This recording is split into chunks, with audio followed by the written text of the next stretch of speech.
Salut à tous, j'espère que vous allez bien. Je me retrouve encore chez Mythic Games avec Léo qui se trouve ici, une charmante personne et un autre personnage ambassadeur ici. Et surtout avec Romain qui va nous expliquer comment se joue finalement ce Buster Reich. Buster. J'ai du mal, tu vois, j'ai tout le temps du mal avec les noms. Tu n'avais pas fait de faute encore sur celui-là. C'est vrai.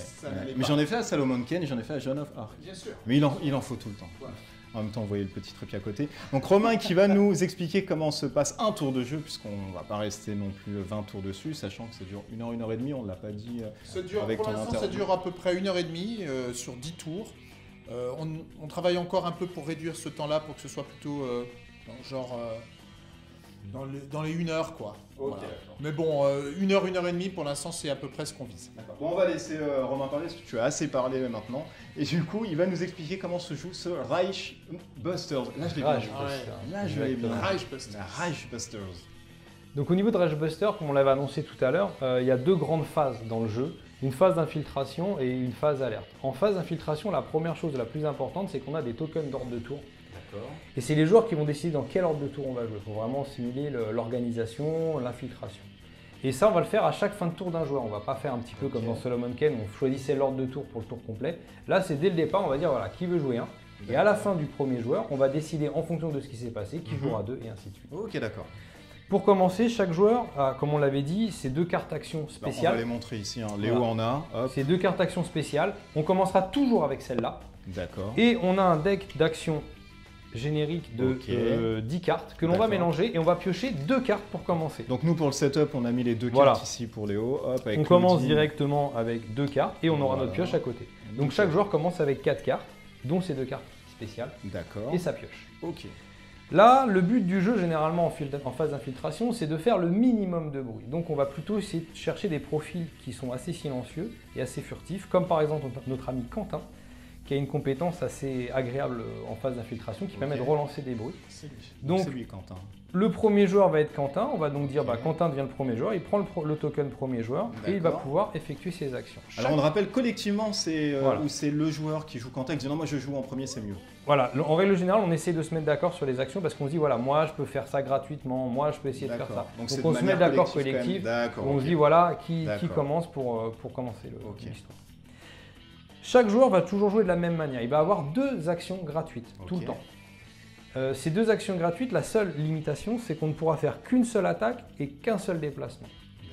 Tout le reste, on pourra le faire 2 fois, comme par exemple ouvrir des portes, ramasser des objets, utiliser des items.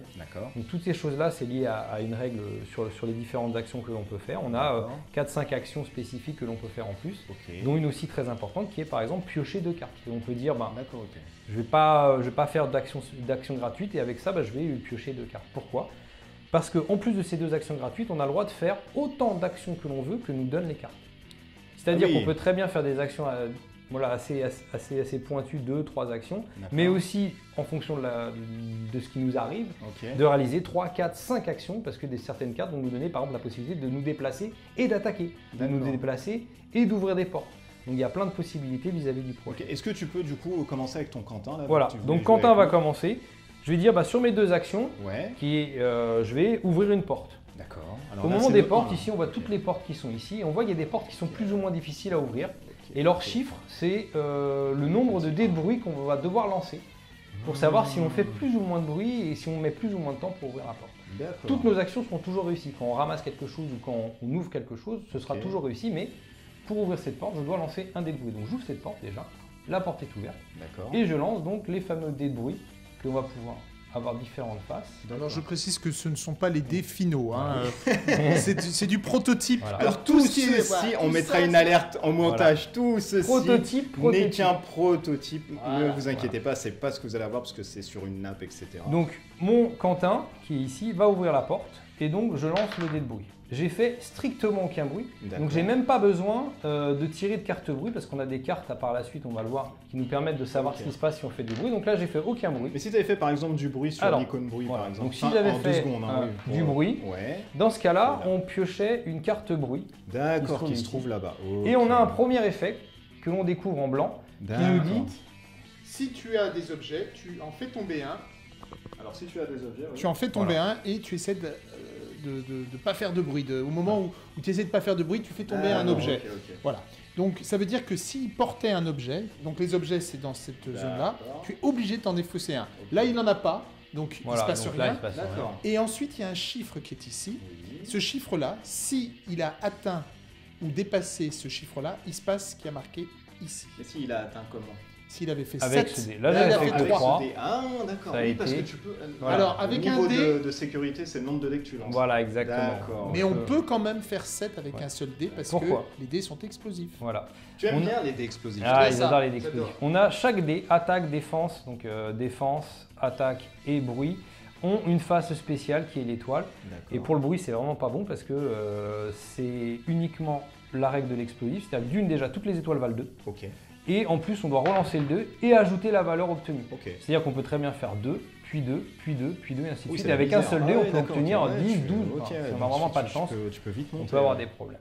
Donc là, c'était pas le 15, c'était vraiment pour montrer. Là, j'avais fait 0, donc la porte est ouverte. Quand on ouvre une porte, on génère tous les nazis qui se trouvent dans la pièce. Comme tout à l'heure, on en avait parlé, il y a des tokens avec des niveaux de danger au niveau des nazis. D'accord. Il y a deux grands termes dans le jeu.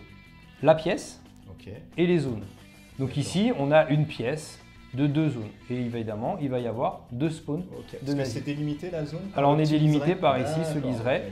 Ici, on a une pièce de 2 et on a même ici une grande pièce avec 5 zones. Voilà, c'est bien délimité, c'est bien délimité, on arrive à voir. Donc quand on spawn, on est obligé de faire apparaître les nazis. Donc on va tirer une carte de spawn de niveau 1. Donc on regarde le niveau 1. Sur celle-ci, il y a un zombie et un soldat nazi qui apparaissent. C'est rapide. On place ça et on place ça. Voilà. On défausse ensuite cette carte. Et on prend la deuxième carte. On regarde. Et sur celui-ci, un soldat nazi, un zombie. La même chose. La même chose. Mais ça aurait pu être totalement différent. Dans les règles au niveau de la réactivité au niveau des unités, on va avoir très peu de temps pour réagir. Parce que lorsqu'une unité apparaît dans une pièce, elle devient suspicieuse. Donc toutes les unités deviennent suspicieuses. Lorsqu'une unité suspicieuse est activée, en l'occurrence quand une pièce est activée, on aura un tour de joueur parce que les nazis vont jouer à chaque fin de tour de joueur. Donc là, à la fin de tour de Quentin, les nazis vont s'activer. Mais quand elles sont suspicieuses, elles ne s'activent pas tout de suite, elles deviennent en alerte. Et dans ce cas-là, elles passeront en alerte. Et là, c'est vraiment là où c'est le problème. Si une pièce en alerte s'active, d'une, les unités nazies vont faire des actions comme se déplacer et attaquer. Attention, elles ont des actions. Mais surtout, on va augmenter le niveau de danger de 1. Ce qui a pour but tout simplement de perdre un tour de jeu. On perd un tour de jeu puisque normalement le timer n'augmente qu'à la fin du tour de table complet. Donc là on perd un tour de jeu. Donc on a 10 tours tout le temps. Quand on fait apparaître des unités, on a intérêt de faire très attention parce qu'on a en gros 2 tours de joueurs pour les éliminer avant qu'elles n'augmentent le niveau de danger. Il faut aller très vite. Donc là ton tour est fini. Alors là Quentin il n'a fait qu'une de ses actions. C'est-à-dire qu'il a ouvert la porte. On a généré les zombies. Il me reste donc une deuxième action qui est déplacement ou attaquer, puisque je peux en faire qu'une seule, ou bien utiliser autant de cartes que je veux. Et là, on va faire comme par hasard, on va faire des petites attaques pour voir comment ça se passe. On va lancer de la tatane. Et là, je vais même faire une grosse tatane. C'est-à-dire, je vais utiliser directement, je suis un malade, comme ça, une grosse attaque de Quentin, qui est son one-shot. C'est-à-dire qu'une fois que cette carte est utilisée, elle est détruite. Et là, je peux faire 3 attaques différentes sur 3 cibles différentes à distance. D'accord. Donc les unités que l'on a, donc là je pourrais utiliser mon arc, donc on est tous équipés pour la démo d'une arme à distance et d'une arme au corps à corps.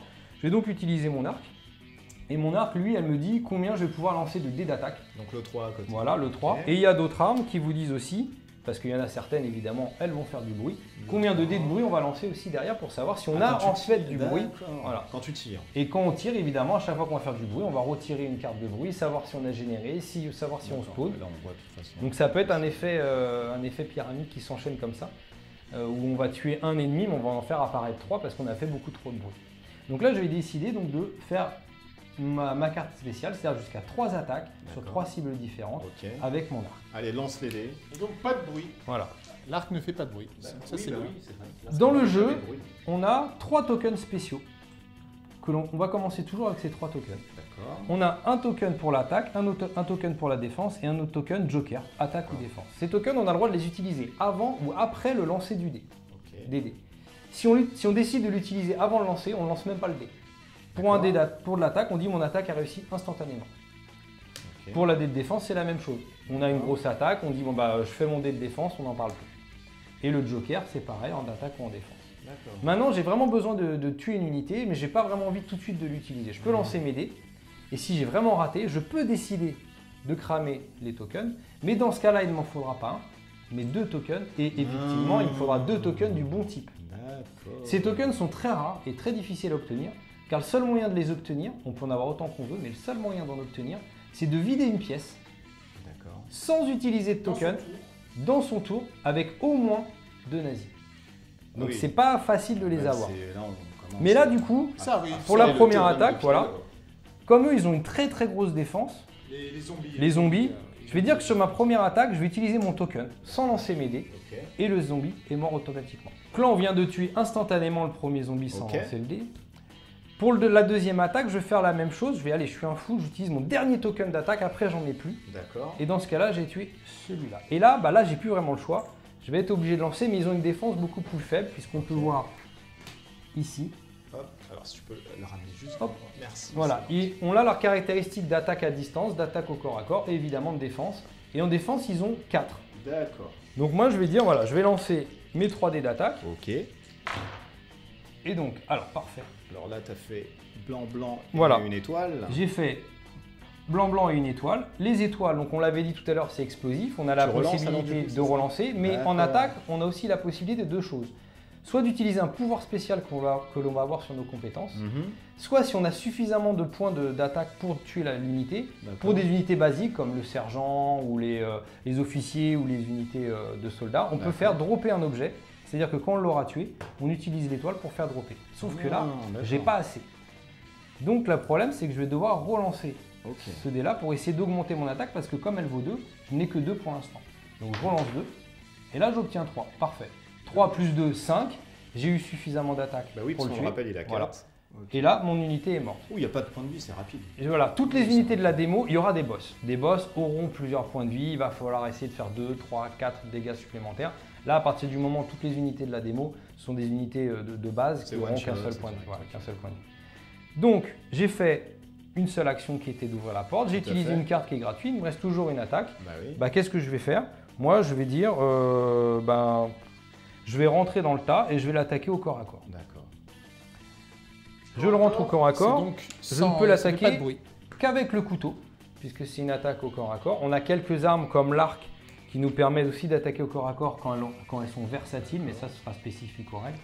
Mais là, je vais faire une attaque au corps à corps. Le couteau est très spécifique, il n'a que 2 dés d'attaque, il ne fait pas de bruit, mais il a un pouvoir spécial, c'est-à-dire il nécessitera une étoile. S'il fait une étoile, il tue instantanément la cible, quelle que soit la défense. C'est bien. Donc je lance, j'ai fait que 2. Dans ce cas-là, je vais utiliser une de mes cartes. C'est pas suffisant puisqu'il faut faire 4. J'ai pas assez, il me faut 4. Donc je vais utiliser une carte. Donc ça, ce sont des fameuses cartes illimitées entre guillemets que je vais pouvoir défausser. Et là, elles ont 2 choix. Je ne vais pas pouvoir faire les 2. Je vais devoir choisir l'un des 2. Et la case du bas me permet de relancer toutes mes phases vierges. Donc dans ce cas-là, je décide de défausser cette carte-là.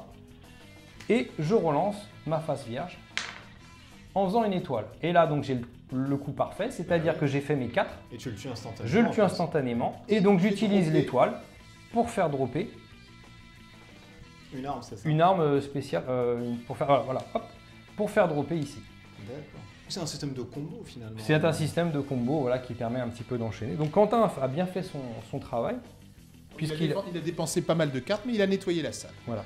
Les cartes, on les récupère vu que c'est un deck ou quand c'est la défausse, c'est fini, on récupère plus rien de la défausse, on joue avec nos cartes sur la table. Quand les cartes ont toutes été défaussées, on les remélange et on refait ensuite son deck. Et après, on peut aussi, il ne faut pas oublier qu'une des actions, ça permet de piocher 2 cartes. D'accord.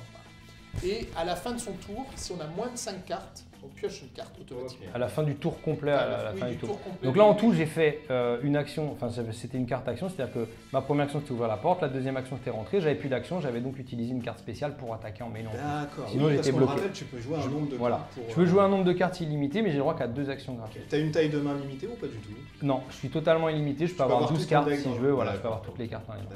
Là, du coup, Quentin a fini son tour de jeu, il a fait toutes ses actions. J'ai plus possibilité de bouger quoi que ce soit. Mais je ne gagne pas de token spécial puisque j'ai vidé la salle, mais en utilisant des tokens. Et oui, donc du coup, tu ne peux pas. Voilà. Et donc les tokens sont recto verso et on a un système d'intelligence artificielle qui va nous permettre de dire la zone est safe, la zone a été clear.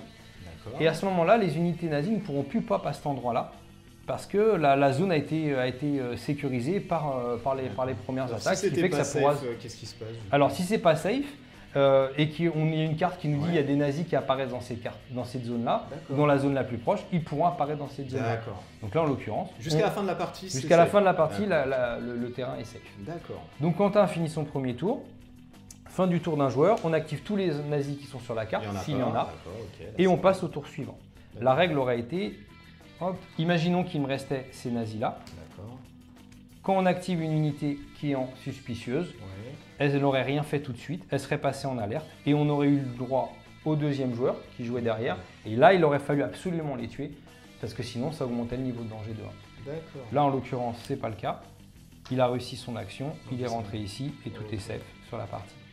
Du coup, le joueur 2 va pouvoir rentrer. On dit par exemple que Red O, qui est aussi assez silencieuse, va rentrer pour un petit peu préparer le travail. Et dans ce cas-là, on va faire un déplacement de 1. Alors, on rappelle, c'est que des zones. Voilà, c'est des zones. Donc, elle va se déplacer de 1 en disant voilà, je vais venir ici parce que il me semble que ça a l'air d'être un peu plus calme. Est-ce que ça vous dit qu'on aille par là? On se met d'accord sur un chemin. Moi, je vais dire je vais ramasser. Il y a un joueur par héros, bien sûr. Là, il y a le deuxième joueur qui joue. On les montre comme ça. Là, il fait sa première action gratuite. Il lui reste encore une action gratuite. Au niveau des cartes, il ne peut pas faire grand-chose. Il a que des attaques. Bon, voilà, c'est le tirage au sort qui a voulu ça. Elle a des actions pour ouvrir des portes gratuitement, mais là, elle ne les a pas. Donc dans ce cas-là, on va dire, tiens, je vais tenter d'ouvrir la porte avec elle. À 2, d'accord. Donc tu lances 2 dés. Voilà, j'ouvre la porte, je lance 2 dés. Et donc je fais 3 bruits, 3.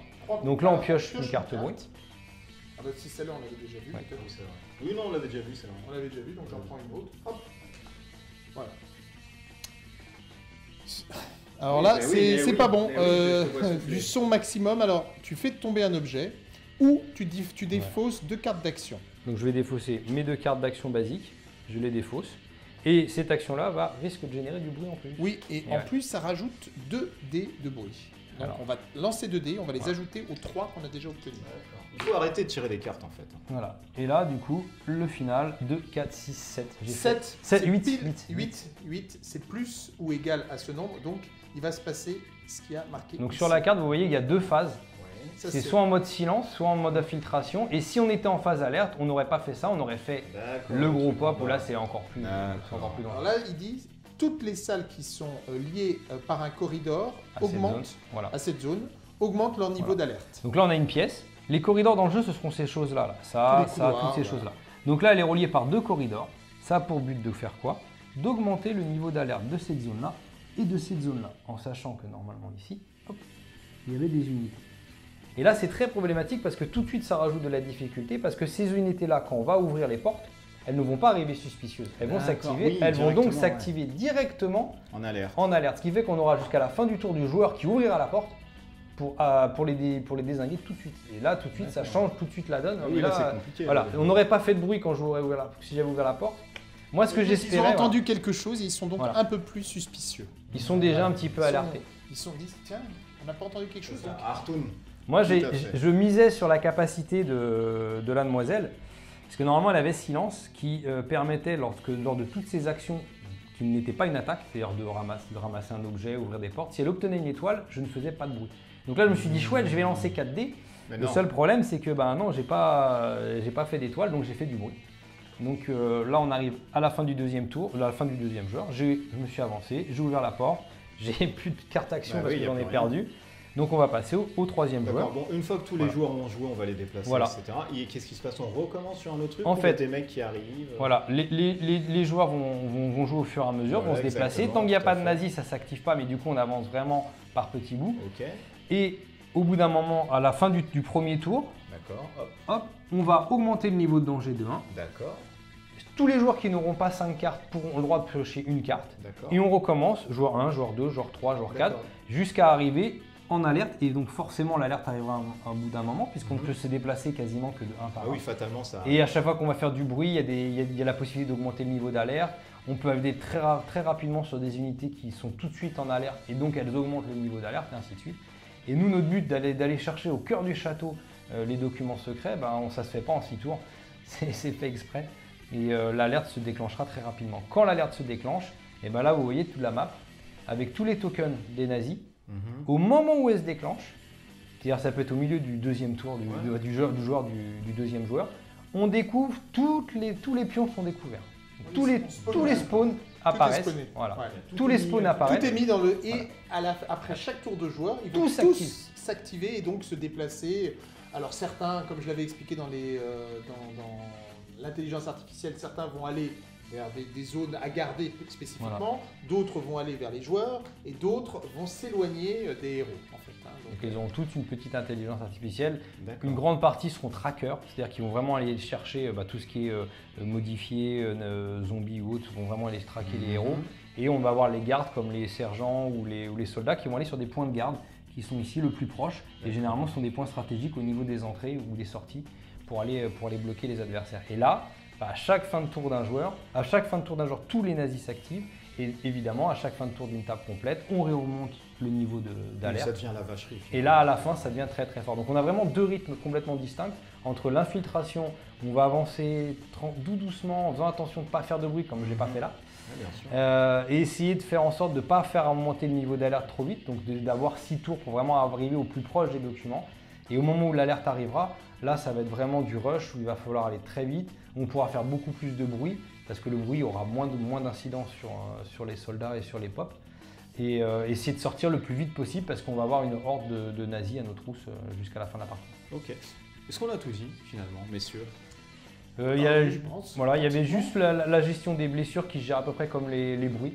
C'est-à-dire qu'on va nous attaquer à une valeur de 8. Oui, ça on n'a pas montré, voilà. L'autre montre, on ne l'a pas montré, c'est vrai. Voilà. Quand des nazis vont nous attaquer, on va avoir une défense à faire qui sont faites avec les dés verts. Tous les personnages ont 2 dés verts de défense de base, on pourra l'upgrader ou pas, mais c'est des verts. Par exemple, on nous attaque à 8, on lance les 2 dés, on réduit là de 0. Donc là j'ai fait 8, donc je me suis pris une attaque de 8. On regarde la carte blessure qui est exactement comme la carte bruit. On a un petit effet négatif. Okay. Si on a atteint la valeur de dégâts, d'une, on prend la carte blessure avec nous. 2, on se prend l'effet en rouge.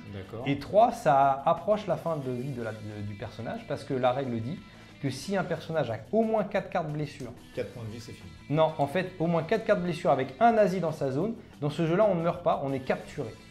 Et ça ouvre des possibilités de scénario pour aller essayer de libérer les unités avec des unités qui seront plus disponibles pour la suite de la campagne. Donc on est capturé, on est retiré du jeu, mais on est capturé. D'accord. Avec donc la possibilité peut-être Donc ça veut dire que dans la campagne, vous avez déjà réfléchi à une option de setup. Si ce mec-là est capturé ou si vous en avez 2 de capturés. Voilà. En fait, on aura la possibilité de reprendre des unités, mais évidemment, qui dit jeu de campagne dit un petit peu de legacy, on perdra les compétences qu'on aura eues par la suite, les armes qu'on aura trouvées, et on recommencera forcément avec quelqu'un de sympa, mais forcément moins bien armé. D'accord, ok. Dis donc. Ça a l'air très prometteur. Alors on l'a pas dit, mais c'est du 1h30 minimum quand même. Oui, les parties à SN sont jouées en 1h30 pour des personnes qui découvrent le jeu. Donc je pense sincèrement que en 1 heure, on compte des parties d'1 heure, sachant que le jeu est assez, la démo est assez touffue, il y a pas mal de choses. On le rappelle, c'est quand même une grosse map. C'est une grosse map, il n'y aura pas plus gros. Déjà d'une par rapport à la taille, il n'y aura pas autant de tuiles sur une map. Ce sera quand même plus petit que ce qu'on voit là. Ce sera plus réduit que ce qu'on voit là. Et là, c'est une démo qui utilise presque toutes les tuiles pour faire un plan. Donc c'est vraiment la taille maximale qu'on aura. Mais il y aura de temps en temps des scénarios avec beaucoup moins de tuiles, puisque chaque fois ça représente une partie de ce gigantesque château. Donc à chaque fois on montre une petite partie du château. Au début du scénario, on voit comment assembler les tuiles, puisque tout est modulable. Et puis d'un scénario à un autre, le plan peut être complètement différent. Ok, bon bah alors ça sort, on le rappelle. Alors le Kickstarter va commencer le 20 novembre pour 10 jours. Une période de 10 jours, ça va être très court et très intense, je pense. Mais voilà, c'est à l'image du jeu, je pense. Voilà.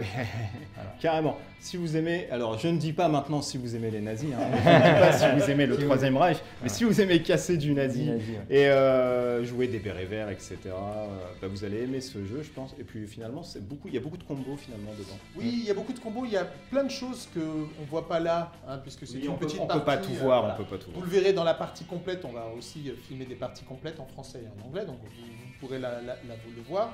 Mais il y a énormément de possibilités, il faut savoir que chaque personnage a son propre rôle. Le sergent Sarge, lui, il est là pour aider, faire jouer les autres. Il y a la sniper qui, elle, est très très bonne à distance et qui est également silencieuse.